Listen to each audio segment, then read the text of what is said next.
Hi, I'm Linda Finaris, host of the B2B Brand 180 podcast and CEO of Millennium Agency, where we talk about branding and growth strategies that are designed to help your business grow.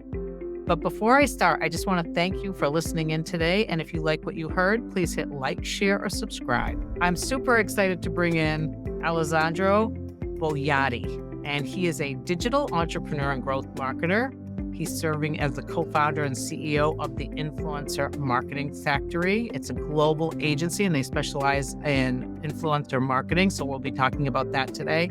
They work with many different brands and helping them launch campaigns, whether on TikTok or Instagram or YouTube. And he is recognized for his expertise, being a member of the Forbes Agency Council and the Fast Company Executive Board. So thank you for joining me today. I would love for you to spend a couple minutes and tell us a little bit about yourself before we get started and start to talk about influencer marketing. Yeah, thank you, Lenny, for having me. Absolutely. I breathe influencer marketing, social media, everything that is related to this, every single day. I've been doing that for almost 10 years now. So I've seen influencer marketing, social media changing. I was there when Vine was discontinued. I saw Musical.ly becoming TikTok. I saw the first version of YouTube where you were able only to upload videos and basically just watch the few videos that were online there. And so, quite excited about it. I'm originally from Italy, as you can, easily hear from my accent. I live in New York City. I was before in Miami, where our headquarters is still based. And so I always been fascinated by social media, by commerce online, by influence, right? So as a term, it's something that's been around for ages. These days it's just on social media, but it's one of the oldest things if you think about it. And so what happened is that around 8, 9 years ago, I got into influencer marketing because I was fascinated by this new thing. At the time, it was still quite new. And I was working on the informational side of things. And then after a couple of years, I was like, I think that this might be a very interesting opportunity to open, an agency Yeah. that will focus on short form videos. That was the beginning. We've been one of the first doing TikTok. And so basically after that, we got amazing clients like Sony Music, Universal Music, Warner Music Group. They wanted to launch songs and new artists, and TikTok was the perfect, medium at the time. Then of course you will also open up to YouTube, to Mhm. Instagram as well, and everything. But basically, the main idea behind the agency and my work, it was like, this is a serious business. It's not just anymore, kids in front of a screen dancing and lip Right. syncing. There is money involved. Therefore, brands will want to see ROI behind the campaigns. They want to see why they should put money. And so Mhm. basically, I wanted to say, you have great content, you have influence, but you also have a data-driven approach.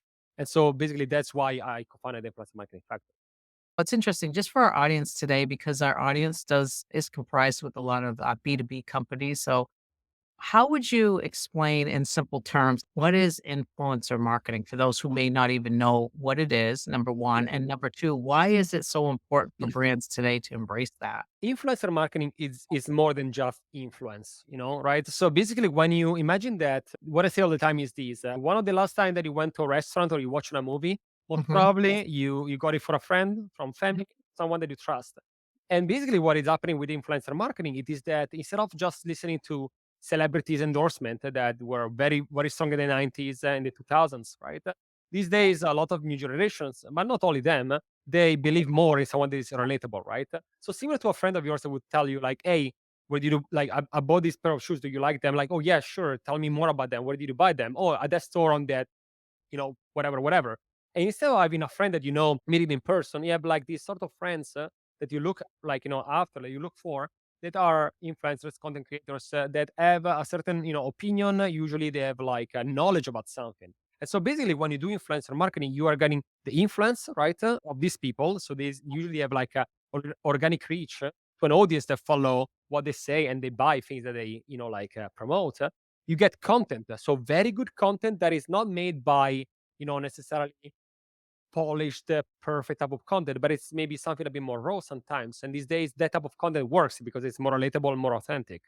And then Right. together with that, we also get comments.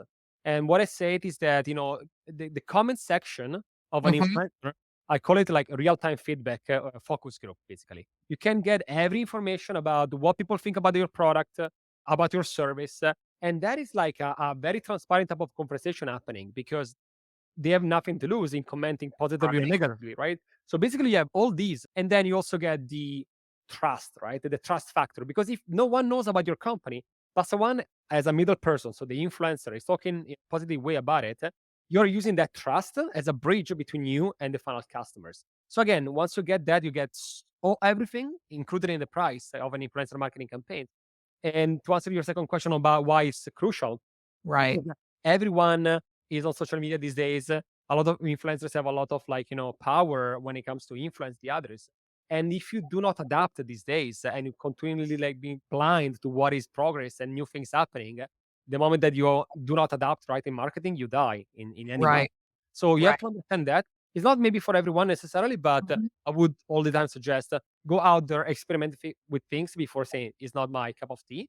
But if it's Right. the case, these days, a lot of marketing budget is being shifted from traditional media to influencer marketing. Do you see many companies, business to business companies, using influencer marketing versus business to consumer type products? Of course, it's still a minority compared to Yeah. B2C. B2C, it's way easier, selling shoes, selling, we have a lot of Right. beauty products that is super simple, right, to manage.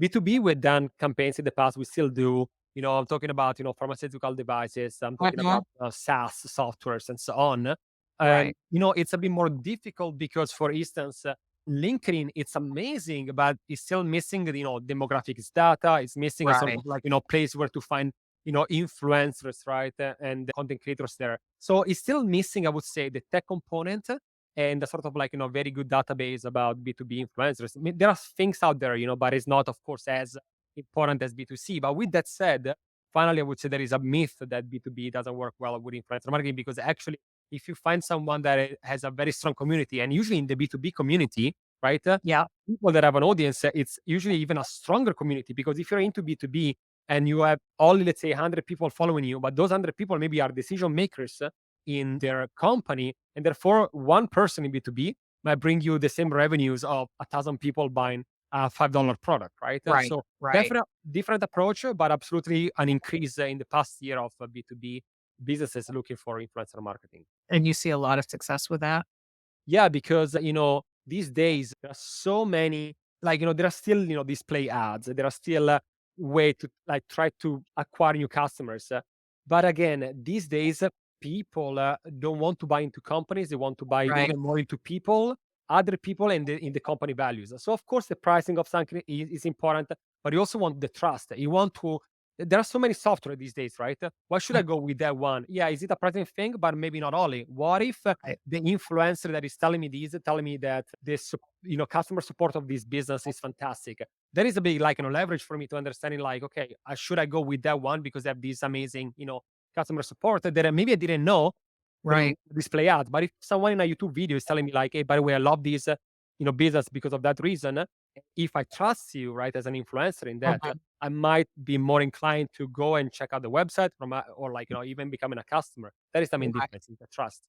What do you see as trends that are happening in the economy over the next few years and how relating around influencer marketing, and how do you think businesses should capitalize on them? Because things are Yeah. constantly changing. Oh, yeah. So as you're well aware, Right. so how can businesses stay on top of that and Mhm. maybe position and use influencer marketing to help their company grow?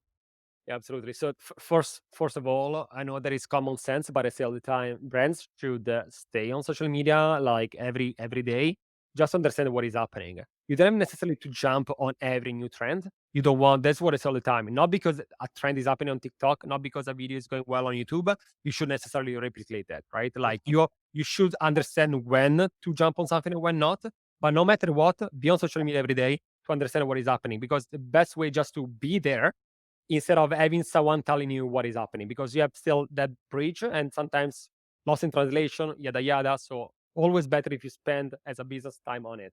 And the second, I would say that we're noticing more long-term partnerships happening. So in the years we had a lot of one-off activations, right? With Uh, one influencer, another influencer here, another influencer there. But I would say that these days we're getting back to, for some brands, to a sort of idea of ambassadors, right? Someone that can mhm. be with you for 1 year. You might pay them a bit more for exclusivity. You might pay them for media rights, but they're gonna be more involved throughout the year or years with your product instead of just spending one time, one activation. Because again, there are so many influencers out there, And sometimes only one message is not enough. The Right. person that you are hiring should maybe repeat the same messaging 2, 3 times a month for one Mhm. year. And believe me, that is going to stick more, right? Compared to only one activation. So that I think there is up like long-term partnerships with influencers, compared to the one-off type of activation. That makes total sense. I do have a question about misconceptions around influencer marketing because I think that a lot of clients have a lot of they don't really understand what it is or never mind how it works. Mhm. So what are some of the things that you run into from your clients relating to influencer marketing? Like, so what are the things that you have to address? I would say the idea of the direct and immediate ROI Yeah. effect, that is a bit of a myth because even if you can track, you have to think about the user behavior when it comes to social media. You cannot treat social media and influencer marketing as you would do for, let's say, programmatic, right? You go on Google Right. Ads, you put $1, you have your ROAS, right? More or less based on historical data. There is a sort of like, math and science behind it. You can somehow Mhm. forecast it. I buy something, it's there in the cart. When I purchase, the event fired back, and now I know that someone purchased something thanks to that specific ad. When it Right. comes to influencer marketing, even though you can track everything, because if you put like tracking pixels on the thank you page, there are so many new integration also with e-commerces, and so on. Still, the behavior is a bit different. Once you are on social media, you're not necessarily ready to buy because you're not looking for that specific product. You might, get something that is like pushed in front of your eyes, and Yep. so sometimes it works. Sometimes you might save it in your cart, right? And then maybe you buy it after a month. So you're still able to track that depending on the attribution model that you're using. But long story short, Right. like many people think that, oh, I'm gonna see results the same day. I'm gonna see results the day Mhm. after, the same week. Sometimes it just take a bit longer because again, the user experience and the journey of the sales cycle there and the purchase cycle might be a bit longer because I might just close Instagram or TikTok and then maybe I'll come back later and then I remember about the product. It's just a bit less immediate. And that's the only thing. Like, do not expect necessarily sales the same day. It could also happen, but what I mean it is that influencer marketing, as I mentioned at the beginning of the episode, like it has so much more. It has the content, the trust, the influence, the reach. And it's not necessarily only sales as you would expect again from a banner that you Yeah. click it and you purchase. That's great. Do you have a quick success story you can share relating to one of your campaigns and why it was so successful? Yeah, absolutely. One that I selected is like it's Ocedar. It's the big brand that primarily known for like mops and cleaning Yep. Okay. items, right? That one is an interesting one because it's to show you how social media these days and thanks to influencers, Mhm. you can basically promote different type of industries that are not necessarily again just the beauty and fashion. So in this case, we're talking about one of the I think biggest moments on and hashtags on TikTok that is called Clean Talk, and Okay. this is dedicated to people that love cleaning. They give Mhm. you cleaning hacks, and basically we were is where we said, why don't we take things that are like very mundane, like just like cleaning your apartment, make it a bit more fun, right? Right. Can we do something like there is something called like Sunday resets, where basically Mhm. people film themselves and they just clean everything in their apartment, and Right. they're happy doing that. But and this is the interesting thing and fascinating for me about social media, you have audiences that get relaxed watching that type of content. So Yes. basically, what happens is that you're watching, similar to those, satisfaction videos, right? Like that you have usually, for many people that cannot maybe sleep and people at 2 in the morning on YouTube are watching these, type of videos. It's the same concept for Clean Talk. It was like, Yeah. let's do something that can make you a bit more relaxed. Let's take something that is not exciting because it's cleaning your apartment. And let's make Yeah. it something that's a bit more exciting, right? Less Right. boring as a task. And let's show like how you can integrate, a cleaning tool in something that is not the typical advertisement about like, hey, look how clean it is now. It's more about let's have fun with it. Yeah. Let's do a challenge behind that. Right. And so yeah, I wanted just to show the again something like cleaning and clean talk. It's a big moment, and if you do it well, you can have not only views, you can actually have purchase. Going back to what we were saying before, you have something that people want to see because after they do say that and it's not on TV with super polished, perfect content that you might be Right. like, yeah, of course, there is a studio behind that. I don't believe that. But if I see someone my age or someone with a family, with kids, it's relatable. Like, oh, wow. Also, last week, my kid, whatever, threw something, spilled something on that type of carpet, and they're doing basically the same. It's so relatable because it's so Mhm. simple, so authentic. They're not only going to watch it, I'm gonna most probably buy. And Right. that's why it works. Right. Yeah, no, that's great. So I just want to take a moment here and thank our audience for listening in. And if you are liking what you hear today, please hit like, share, or subscribe, or feel free to provide a review to the B2B Brand 180 podcast. I would like to know what you think are some key factors that contribute to building a strong and lasting relationship between the actual influencers Mhm. and the brand, that real connection. How do you get that to really work? So first of all, selecting the right influencers is crucial. What I say all the time is that better to spend a bit more time in finding the right ones instead of rushing it. Mhm. Because if you don't do that part well, then it's going to be a domino effect of problems. So first Right. of all, find them well based on not only on demographics, but also based on their professionalism, right? You want someone that Right. is getting back to you, someone that has a good communication, someone that is taking that seriously, right? You're giving this person money and they also want to work for you and with you. Therefore, you want to find someone that is going to be a good partner. So first of all, that Right. is one.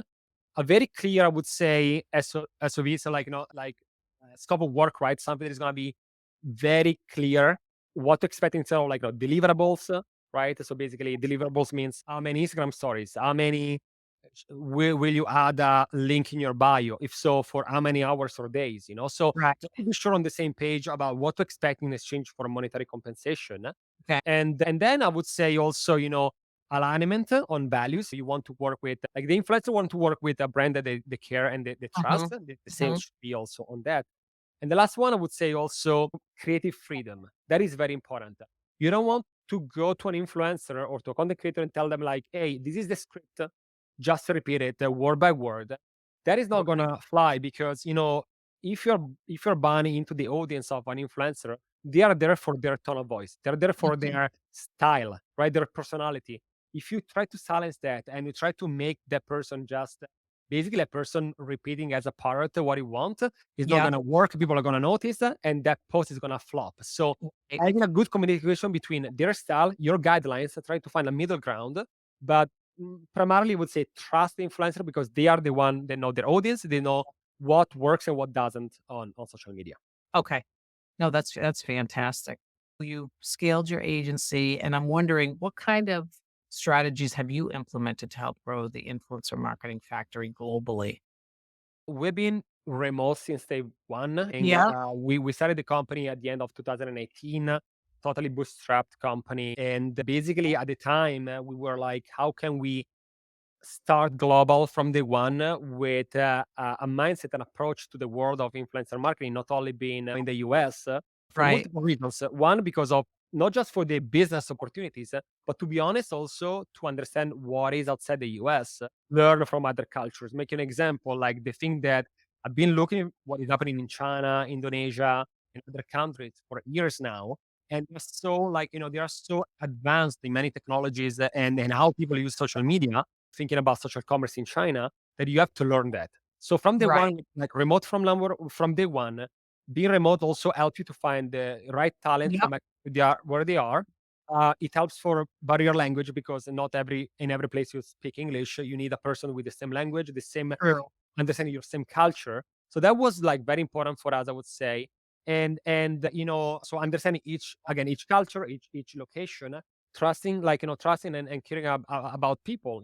That is when I co-founded the company was because I was coming from a very toxic experience, unfortunately, in the past. And I was like, let me show you that we can do a marketing agency where you do like love working, where of course there is work to do, but Right. you don't go in and be like, "Ah, I hate my life, I hate my job, Yeah. I hate these." And so I think that like caring about the people that also goes behind just asking about work, but also really building a relationship. We have a tenure of our people that some of them they are still with us after like since the beginning, and like we have a proudly we have like a Glassdoor page with 5 stars, basically. So all these it helps a lot, I would Yeah. say. And when you start caring, when you start having a relationship, when you are welcoming and opening to feedback and so on, even if it is not easy sometimes, I think that was make a huge difference between an agency with a good tenure of people Yep. and what we call them revolving doors agencies, right? Basically, every single month, people in, people out, that it doesn't happen for the culture. So for us, culture was very important from day one. How about the analytics when it comes to influencer marketing? How do what type of analytics do you use? How do you decide whether that's a successful campaign, not a successful Hmm. campaign? Yeah, it totally depends by the final goal of the campaign. Is it brand awareness? It is conversions. It is sales and purchase. It is a combination of the both. So first of all, you have to understand which are the final goals, what Mhm. are the KPIs from the client. And once you have that, it depends also not just by the agency, but also is the client tech savvy enough to track things and help us when needed. Let's say that Yeah. they have an app, we can help with the setup and understanding like how many signups and downloads they got. If it is an e-commerce and they are able to put certain tracking pixels on their Mhm. Shopify or whatever they use, we are able also to see not only how many sales the influencer campaign produce, but also who exactly brought that in. So Right. basically every influencer will have a dedicated link with UTM parameters, and we're gonna be able, with analytics and other tracking tools to see these three specific people brought in this amount of that became this amount of sales. We can help up until a certain point. Then, of course, the company on the other side has to set up certain things in order for us to Mhm. help us out. But for some companies, it's brand awareness. So metrics such as, views of the campaign, likes, shares, saves, and so on. Others instead, for them, a good successful campaign, it is what is the revenue behind that? What is the average ticket? Both thanks to the campaigns and so on. And for other, it is, for apps, of course, it's going to be downloads of the app and sign up and so on. The moment you can track, you should track. Can you share some of your, I guess, your biggest maybe obstacle or failure that you encountered on Mm. your entrepreneurial journey and just how you overcame it? Yeah. So I don't know if I overcame it yet because it's, like when you own a business, right? Yeah, right. Right. You also a CEO. So like when you own something, it's always a lot of ups and downs. I think that Yeah. every time that you think, oh, I got it, Mhm. then after a few days, as actually like maybe I didn't get it, right? You think that you understood 100%, and then every day you're learning something new. Okay. I would say that in my case, a couple of things. One, coming from Europe at the beginning, when you build a company, an LLC, everything is new. You're learning about not only the law, not only the economics, but also the culture, right? Coming from Europe, where many things are different when it comes to business, and then you get into Yeah. the US, very competitive market. You have to learn how to swim, like from Right. one day to the other. And so that was like quite a challenge, I would say. But I always love doing out of the box ideas. So even Okay. without a budget at the beginning, we were able to get a very good market share. But the other things that I think you struggle with it is that you're scaling like all the time, and every time you learn something. At the beginning, when you start, you think that yeah, of course, I'm just gonna add a few more people, right? Then you scale. But with an agency, you have to every X amount of steps, you have to completely change the infrastructure. And sometimes it might be just a bit difficult because it's time consuming. You know that you have to do it, but at the same time, you have the priority that is your client work, right? And Right. so try to navigate that. I think it's a bit of a challenge, and I am personally still learning a lot. So I would say that is like the main one, and but that's also what I like of being an entrepreneur. You never stop learning, so it's never boring for sure. That's a fact. Awesome.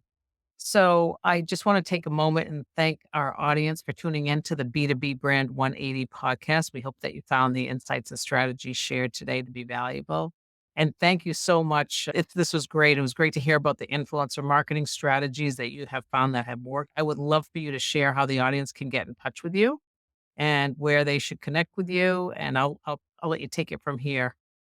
Yeah, absolutely. They can connect with me on LinkedIn, just my name. You can find me there on our website, influencemarketingfactory.com. You can find case studies and a lot of resources, reports, infographics about social commerce, the creator economy, influencer marketing. We just went out with a new virtual influencers report. So very interesting to see also virtual and digital influencers. What is the future of that? And so, you can connect there. And I also host a podcast called The Influence Factor, where I interview creators, brand marketers, and other people in the industry to understand what was the past, what is the future, what is the Mhm. future now, present and future of influencer marketing. Awesome. You shared a lot of great insights. So Thank you so much. So again, I'm Linda Fanaris, host of the B2B Brand 180 podcast and CEO of Millennium Agency. And you can visit us at mill.agency, or you can go to lindafanaris.com, or just simply connect with me on LinkedIn. And thanks again for listening to the B2B Brand 180 podcast.